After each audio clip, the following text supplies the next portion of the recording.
الحمد لله رب العالمين أمي على تنوى مثلك تنغينا في كبو شيطانك الله في اللي ما نانير كون تورما أمي دمين فنانينا في كبو شيطانك سرام سيو منينيما كادو نالي الله سبحانه وتعالى جومنون كاندا ولودي جون كاندا نيوني نالي دون فناي منون فلي كداو كاكيتا كايتي كانا بغا سروتي لامون masami nale de tanunin do bada masami nale de kerengerenin do ni batuye ani kanuye wati ni sanga bela jelena masami nale de fanabe barkada ke maye ka klaka jidili ke maye mami nya la batu wati bela jelena masami nale de jurumu ya fabaye nale fana de lebu suturabaye nale fana de geleya wulibaye ma se ka masa min ka hɛrɛw tanu ka se a dan na hali ni y'i ci bila a fɔli kama an bɛ seereya k'a fɔ masi tɛ ale ala kelen ko jɛɲɔgɔn t'ale de la a ka masaya la an bɛ seereya fana k'a fɔ an kuntigi muhamadu ala ka jɔn don a n'a ka ciden don n'o ye nabi ɲuman kunfin min ni ala y'a mankutu kuranɛ kɔnɔ tuma an b'a deli ala fɛ ala ka nɛɛma ni kisi jidenya k'a n'a sodungo sanuma a n'a ka sahabaw ani maa o maa tuguru nɔfɛ fo ka taa se alikiyama jɔ don tɛmɛnen kɔfɛ ka bɔ an bɛ segin ka tanga ɲini ala fɛ ka bɔ shetane ma shetane min n'ale kɛra farala kerufɛn ye ka gɛn ka bɔ ala ka hinɛ na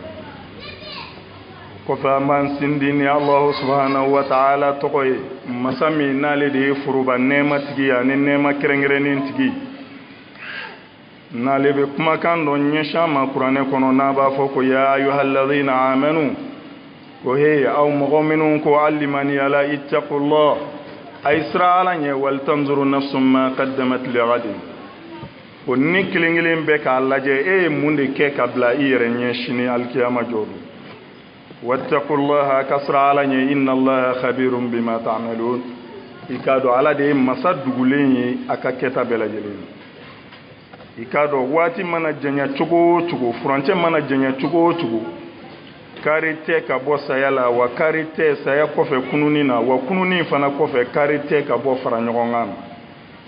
n'o de alikiyama jɔ don kɛnɛ ye ni mɔgɔw bɛna wuli ka jɔ alahu subhanahu wa ta'ala ɲɛkun tilenna na u senangolon farilangolon wa kari tɛ fana ka bɔ lahalayaw gɛlɛya ma ani lahalayaw yɛlɛmani ma ani gundow dangɛnɛmayali ma a bɛ kɛ don fana de la don min ni Alahu subhanahu wa ta'ala b'a jɛya ye k'a fɔ kumabɔli fɛn tɛ minɛ mɔgɔ bolo a don maa min n'o y'a ɲini k'a yɛrɛ kumabɔ y'a dɔn aya wɛrɛ la ala b'a lakala an ɲɛna a ko adamaden kelen bɛɛ b'a nata n'ala bɛ se k'ale fa minɛ k'a bila ubiyɛn k'a ba minɛ k'a bila ubiyɛn k'a furumuso n'a denw minɛ k'a bila ubiyɛn ka diɲɛ yɛrɛ bɛɛ minɛ k'ale kelen bila nka ala ko kumabɔli fɛn tɛ minɛ mɔgɔ bolo alikiyama jɔ don ko terimaw fana de bɛ kɛ ɲɔgɔn jugu ye a don minnu ka teriyaw kɛra ɲɔgɔn janfan kan minnu ka teriyaw kɛra dabalijugukɛ kan minnu ka teriyaw kɛra ka seerejugu seereyaw jɔ k'olu bɛ kɛ ɲɔgɔn jugu de ye wa yakunu al-akhillau yawma idhin ba'duhum li ba'din aduwwun illa al-muttaqin ko teri dumanw bɛ kɛ ɲɔgɔn jugu ye alikiyama jɔ don ko fo n'a bɔra ala ɲɛ siran ye jɔn minnu ka teriya kɛra ala ɲɛ siran ye kan u jɛra ala de kama u jɛra ka ala ko de fɔ ɲɔgɔn fɛ u jɛra ka ala de yira ɲɔgɔn na o tuma olu de hali alikiyama jɔ don olu bɛ to teriya la yali maa jumɛn de bɛ yen n'o bɛ labɛn kɛ ka bila i yɛrɛ ɲɛ ka bɛn nin koro in don ma n'i bɛ taa o ɲumanw sɔrɔ i ɲɛ u maralen alahu subhanahu wa ta'ala bolo maa jumɛn de bɛ yen n'o ye kɔlɔsili kɛ a ka baara dogolen ni min dalen don kɛnɛ kan na ala ka jɔn a ka kan an ta sini alahu subhanahu wa ta'ala ka kumakan ye b'a fɔ an ye kuranɛ kɔnɔ ko wa in tubdu ma fi sudurikum aw tukhfuhu yuhasibukum bihi Allah o fɛn min bɛ aw dusukun na a y'a da kɛnɛ kan o a y'a dogo o ko ala bɛ n'aw sɛgɛsɛgɛ n'a ye alikiyama jɔ don ko fa yaghfir liman yasha a bɛ yafa maa ma maa min y'a ja wa yu'azzibu man yasha a bɛ maa fana ɲangata maa min tigi y'a ja o tuma maa ta lebu maa min kɛra ala kutaba ye k'a sɔrɔ ala ɲɛ b'a la sɔgɔma ni wula bɛɛ lajɛlen fɛ a ka wulafɛta n'a ka sɔgɔma segi bɛɛ lajɛlen na ala ɲɛ b'a la maa fana bɔnɛnen don maa min y'i kɔ don alahu subhanahu wa ta'ala ma k'a sɔrɔ ala min n'a ma wuli hali bi a bɛ k'a ka nɛɛmaw de tugu ɲɔgɔn na ka kɛ e ye i bɛ ka nɛɛmaw de kɛ ka ala kota o mana kɛ nɛɛma fasugu o fasugu ye a dɔn ko ala de bɛ k'u k'i ye jɔn tɛ foyi sɔrɔ ni alahu subhanahu wa ta'ala ka latigɛ tɛ imam umar al-wardi rahimahullah ale b'a fɔ a ka kutuba la ko wa'tabir nahnu qasamna bainahum ko talqahu haqqan wa bil haqqi nuzila ko k'i tashi ala ka kumakan na n'a b'a fɔ ko nahnu qasamna bainahum ma'ishatahum adamadenw balo ko ni ala de y'a tila u ni ɲɔgɔn cɛ k'a dansi ko talqahu haqqan wa bil haqqi nuzila k'i b'a sɔrɔ tiɲɛ don wa jiginna ni tiɲɛ fana de ye ka bɔ alahu subhanahu wa ta'ala yo tuma ala de bɛ ka nɛɛmaw k'an ye su ni tile an bɛ k'o nɛɛma kelenw de ta k'o kɛ ka ala sɔsɔ o tuma ka kan hakilitigi an ka tuubi joona ka segin an kɔ ka taa alahu subhanahu wa ta'ala ma n'a ka faridaw dili a dicogo la ni nafilaw fana dili ye u dicogo la an ka alahu subhanahu wa ta'ala barika da a ka nɛɛmaw kan kɛrɛnkɛrɛnnenya na n'o de ye silamɛya nɛɛma ye i n'a fɔ alahu subhanahu wa ta'ala yɛrɛ b'an lakalan o la cogo min na kuranɛ kɔnɔ n'a b'a fɔ ko alhamdulillahi alladhi hadana li hadha k'an k'a fɔ ko tanu bɛ ala ye ala min n'o de y'anw kana ka bila nin diinɛ sanima in kan ko wa ma kunna linahtadiya lawla an hadana Allah ko ni ala ka kana tun tɛ ko an tun tɛna kana sɔrɔ maa minnu sɔnna k'a fɔ la ilaha illallah muhammad rasulullah k'i yɛrɛ tɔgɔ wele ko silamɛ i si bɛɛ kɔnɔ i kan k'o barikada de kɛ ka ɲɛsin Allah subhanahu wa ta'ala sabu silamɛya tɛ fɛn ye ko dɔnni b'a a to mɔgɔ b'a a faamuya sɔrɔ fɛn tɛ fana k'a to ko nafolo b'a to i b'a faamuya sɔrɔ fɛn tɛ ko jamatigiya b'a to i b'a faamuya sɔrɔ ala de bɛ diɲɛ maa ma ka limaniya don i kɔkɔ disi la o misaliya alakira sallallahu alayhi wa sallam a ka isra o miraj la sanayɛlɛn na abu jahal ka laada tun ye a bɛ soli a bɛ na alakira sɔrɔ alikaba kɔrɔ de a b'a ɲininka a b'a fɔ muhamadu i ka ala ye mun de k'i ye bi nin don in na alakira k'a ma ko ala ye surɔ taama kɛ nin ye ka bɔ maka ka taa bayitul muqaddas la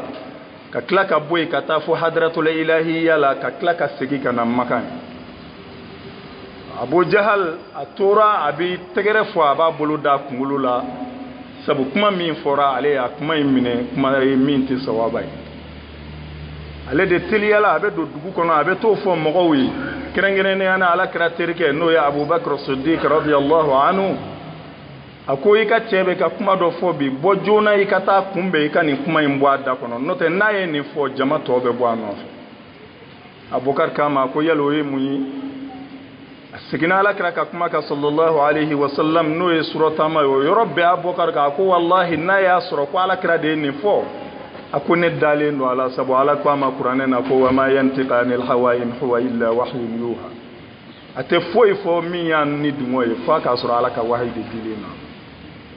wa alakira sallallahu alayhi wa sallam ale min da ye nin kabako in lakali abu jahal ɲɛna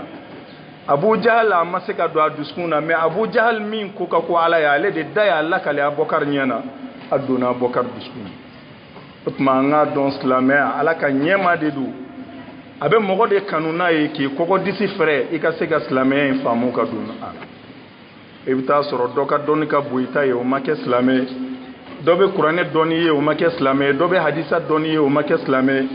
dɔ ka nafolo ka ca i ta ye o ma kɛ silamɛ ye dɔ ka kekuni ye o ma kɛ silamɛ ye jɔn kan ka alahu subhanahu wa ta'ala barikada wa ala bɛ k'o de fɔ an ye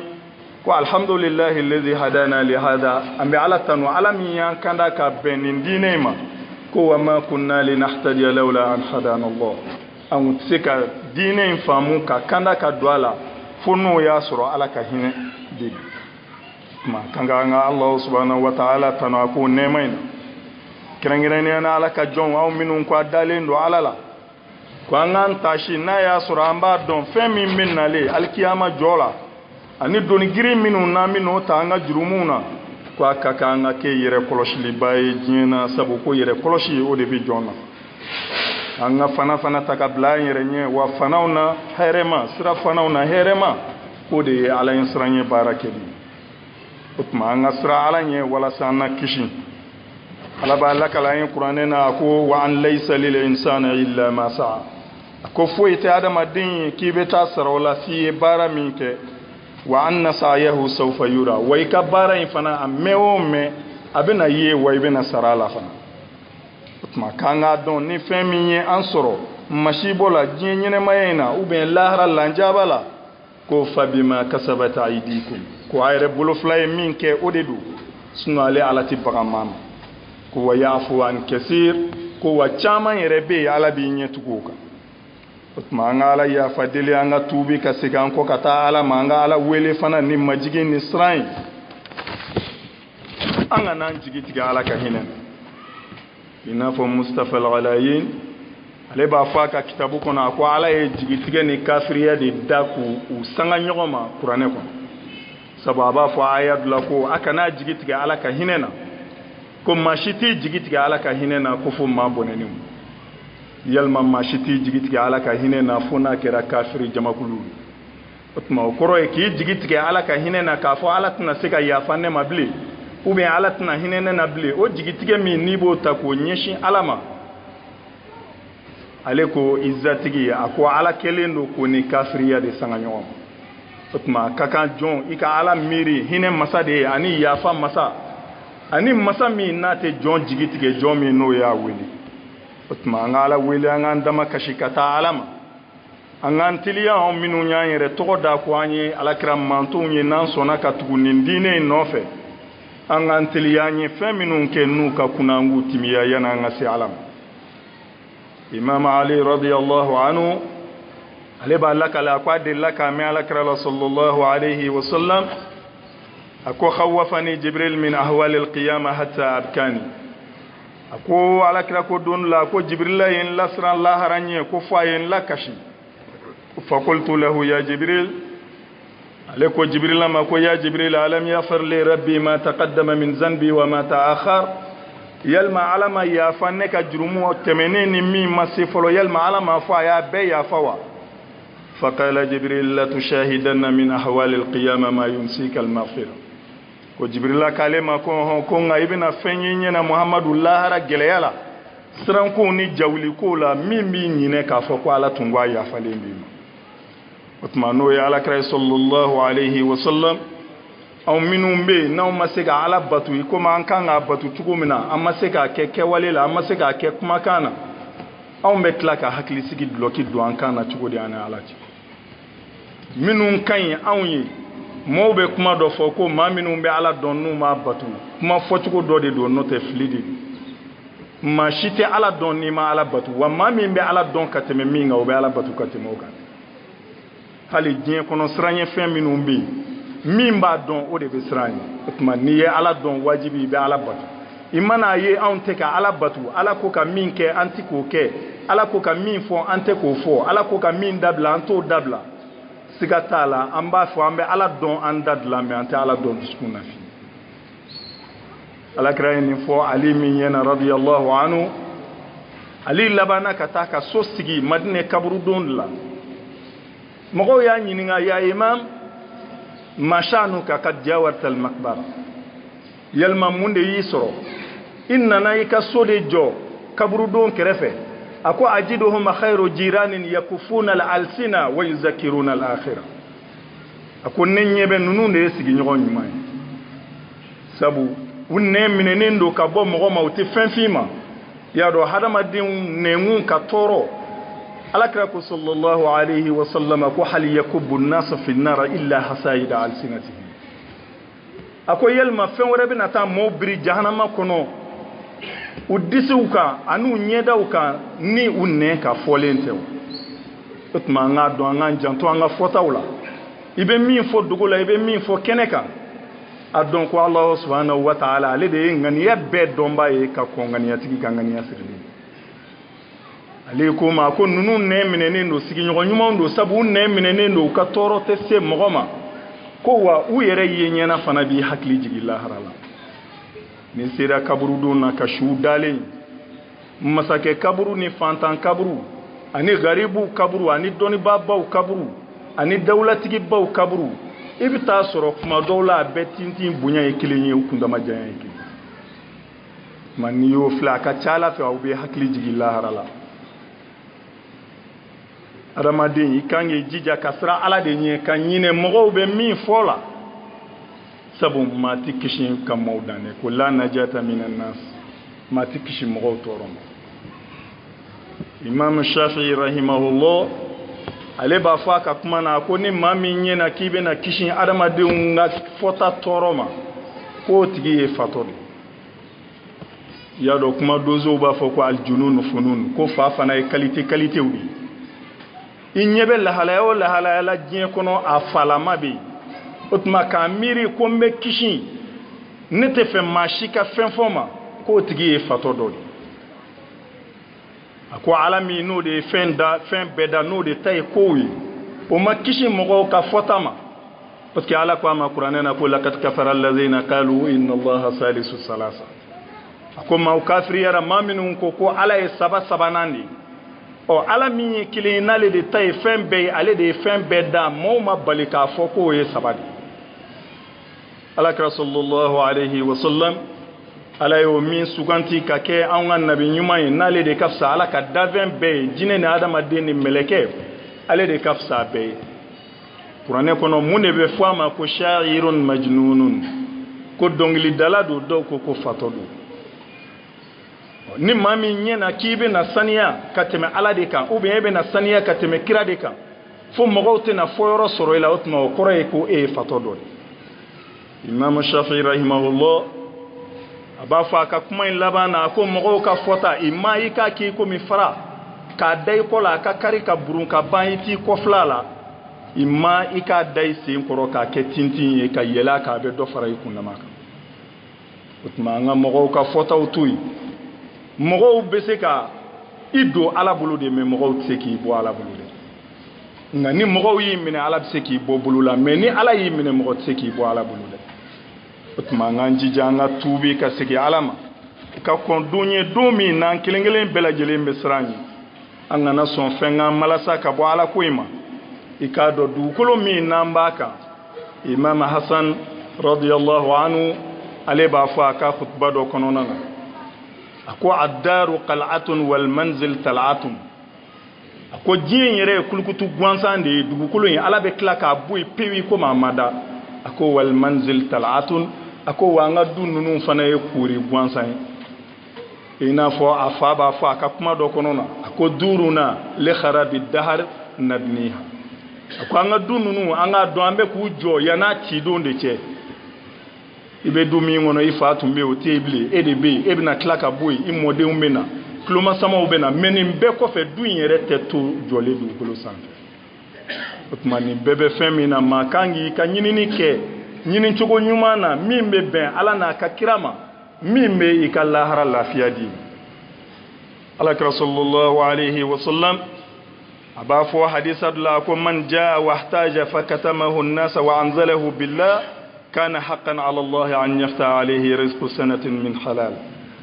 alakira ko sallallahu alayhi wa sallam ala ko kuranɛ kɔnɔ a ko ne de bɛ garizɛgɛ da k'a fɛrɛ maa ye maa min ye n ja n b'a furu maa ye maa min ye n ja a ko o tuma na ni maa min niyɔrɔ dɔgɔyara garizɛgɛ la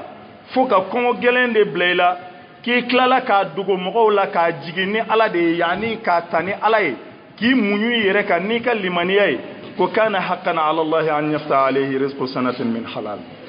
ko siga t'a la fiyewu a kɛra wajibi ye ala kan ko fo a ka san kelen balo dafalen nɔgɔya o tigilama ye halala la an ka ɲɔgɔn ɲininka yali maa min y'i ban ka ala ka hakɛw tanga i garizɛgɛ ɲinitɔ yali i bɛ se ka fɛn dɔ sɔrɔ min tɛ i garizɛgɛ kɔnɔ ala fɛ n bɛ deli k'a fɔ n ko halala ni haramu ala bɛ nin fila bɛɛ de kɛ jɔn garizɛgɛ ye k'i lajɛ a tɛ se ka fɔ ko karisa ye haramu ye k'a to yen k'a sɔrɔ a ma haramu sɔrɔ dɛ a tɛ se ka fɔ ko karisa banna wali nafolo la k'a sɔrɔ a ma wali nafolo sɔrɔ a duncogo sɔrɔ a fɛɛrɛ sɔrɔ a dɔnni sɔrɔ a se sɔrɔ ka ban na a bɛ fɔ k'o tigi de banna haramu o tuma halala ni haramu ala bɛ nin fila bɛɛ de nɔgɔya jɔn ye mais ala kira ko ni maa min sera ka jɛ halala kɔ haramu kɔ k'i wasa don i ka halala de la ni niyɔrɔ dɔgɔyara fo ka kɛ sababu ye ka kɔngɔ bila i la k'a kɛra wajibi ye ala ka san kelen balo di i ma garizɛgɛ la halala la kuma donsow b'a fɔ ko qad taju al-hurra wala ta'kul bi sadiyiha ko kongo mana horo muso mine chugo chugo kate balu ashimara flala alakra sallallahu alayhi wa sallam dono la Abu Huraira nanafe annana sura sigileno abe kanga sili kuma minanna ya salamu bla ko ya rasulullah alaka kira ko mbi mani ala yelma munde yi toro yi soro foka na seibi sigi kasili alakra ko Abu Huraira radiyallahu anhu ko toro foi man soro ako me kongo de digira na ma foi soro me mimbla kono barala nim seka jono e kasi no sera ko kongo munyu kasoro ale de kadi ala e katme beka ale de ka boni davembe otuma kongo mani mine chuko je mo kan na foloko haramusra ala de garzege be dibai an yere ba fanga kuma na ko ala e dawo dati ka be fendo do akono ala ka daven kilinte ko ala nyine na min inyebe min inyete min nimbe garzege be ala de bulu wa ma min dabbatin fil ardi illa ala allah rizquha ko daven fuite dabate dugukolo sanfɛ ka damine adamaden na sen fila sen naani kamama fɛn ko fuite dugukolo kɔ ka fɔ ka sɔrɔ o garizɛgɛ b'ale ala de o tuma ni jɛra haramu kɔ i kan ka min sɔrɔ i garizɛgɛ la i tɛ sa abada n'i ma sɔrɔ mɛ n'i kɛra haramu dunba ye lahara dalu t'i bolo ka fɔ ala ye dɛ parce que n'i ko ala ne ye haramu dun parce que n'i tun ma haramu dun i tɛ halala sɔrɔ ma jol be no ya ka ɲɛnamaya kɛ i kɛrɛfɛ e yɛrɛ ɲɛna ka balo ni halala ye n'o niyɔrɔ kun ka dɔgɔn ka tɛmɛ e ta kan ma ŋan jija an ka tuubi ka segin an kɔ ka taa ala ma allahu subhanahu wa ta'ala ka kira b'a lakala an ye a ko li anna kitman alfaqr zahada wa kadhalika intizaru alfaraj bisabr ibada a ko gɛlɛya dogoli k'i poro i yɛrɛ kan n'i ka fantanya ye a ko o bɛ wele zuhudu de fɛ maa minnu ye zahidiw ye diɲɛ kɔnɔ n'a bɛ fɔ k'u kɔdonnen don diɲɛ ma a k'o tigiw lamɔw ka daraja y'o de a ko wa a b'o cogo fana na ka ala ka dayɛlɛli kɔnɔ ni sabali ye ka sɛgɛn tu i la k'i k'a dɔn o b'i n'a fɔ i bɛ ala bato tɔɔrɔ o tɔɔrɔ n'a sera jɔn ma n'i y'a ta ni ala ye ka sabali fo ka taa se ala ka tɔɔrɔ in wuli ka bɔ i kan waati ni sekɔni bɛɛ lajɛlen na a bɛ ka sɛbɛn de ye komi i n'a fɔ i bɛ ala bato alakira y'o fɔ k'o jɛya ɲa a ko ale mantunw fɛn min b'u sɔrɔ hami ni dekun ni bana ni sɛgɛn na a ko nin bɛɛ bɛ sɛbɛn o ye sarakati de a ko fo ka taa se i taamatɔ siraden kan i sen bɛ ŋɔni min sɔrɔ k'a sɔgɔ n'a dimi bɛ bɔ i dusukun na a ko ala t'a pɛridi fiyewu a bɛ sɛbɛn ye baraji dɔ de o tuma an k'an jija an ka tuubi ka segin an kɔ ka taa alahu subhanahu wa ta'ala ma ala bɛ maa dɔw mankutu kuranɛ na n'a b'a fɔ ko yahsibuhumul jahilu aghniya mina ta'affuf ta'rifuhum bisimahum ma dɔw bɛ alakira mantow na sɛgɛn b'u la mɛ ala ni yɛrɛ minɛ ni k'u foro u yɛrɛ kan an'u ka limaniya ko tahsibuhumul jahilu aghniya maa min t'u ka lahalaya dɔn k'o tigi b'u miiri setigiw de ye u taama cogo u kuma cogo i b'a miiri k'a fɔ se fan bɛɛ bɛ karisa ye ko nka ta'rifuhum bisimahum ko nka n'i y'u jate minɛ ka ɲɛ i b'a dɔn se tɛ karisa ye o jɔnw tɛmɛna ala fɛ n'u ma dumuni kɛ u da tɛna f'e ye ma dumuni kɛ bi n'u ma fɛɛrɛ bɔ sɔrɔ u da tɛna f'e ye ko ma fɛɛrɛ bɔ ko tahsibuhumul jahilu aghniya mina ta'affuf min t'u ka lahalaya dɔn k'o bɛ n'u miiri setigiw de ye yɛrɛ minɛ fɛ ko ta'rifuhum bisimahum i b'u dɔn n'u tamasiyɛnw allahu subhanahu wa ta'ala a bɛ kankari d'an ye aya dɔ la a b'a n'o ye burusi kɔnɔ arabuw ka misaliya de ye ko burusi kɔnɔ arabuw nana ka na fɔ allahu subhanahu wa ta'ala ka kira in ye ko i k'a dɔn anw limaniya la u b'a fɔ u bɛ kira kunnada n'u ka limaniya ye ko wa qalatil arabu amanna ko burusi kɔnɔ arabuw ko an limaniya la ala ko ala kira ma ko a k'a f'u ye ko lam tu'minu ko an ma limaniya bal qulu aslamna ko a y'a fɔ ko an nana an yɛrɛ di o tuma nin bɛɛ lakali kun ye an fana kana kɛ ninnu ɲɔgɔn ye an kana an ta kɛ an y'an yɛrɛ di silamɛya la ni ma don silamɛya la n sigiɲɔgɔnw bɛ na ɲigin na dugumɔgɔw bɛ na ɲigin na ka don silamɛya la ni dabara ye ten mɛ i sinbow bɛ silamɛya kɔ kan ala ko ko udkhulu fi silmi kafa a yi don silamɛya in na yani a yi don kisi in na kafa a fan bɛɛ lajɛlen i ɲɛ ka don diinɛ na i da ka don i nun ka don i bolo ka don i sen ka don min bɛ don i kɔnɔbara la o ka don diinɛ o tuma na ko a y'a fɔ ko aw nana a yɛrɛ di de ko walamma yadkhulul imana fi qulubikum ko nka limaniya ma don aw dusukun na fiyewu ko nka n'a sɔnna ka ala labatu ka tila ka tugu a ka kira nɔfɛ a bɛ baara min kɛ ko ala tɛ foyi pɛridi a ka baara la k'i k'a dɔn ala de ye yafa masa ye ala de ye hinɛ masa ye o tuma an b'a deli ala fɛ ya rabbi ka ala barika da a ka nɛɛmaw kan ala k'o nɔgɔya an ye kɛrɛnkɛrɛnnenya na min ye silamɛya min n'an ko an b'a la ye فنقول ربنا آتنا في الدنيا حسنة وفي الآخرة حسنة وقنا عذاب النار اللهم أمن بلادنا وأمنا في وقر ديارنا ورب أولادنا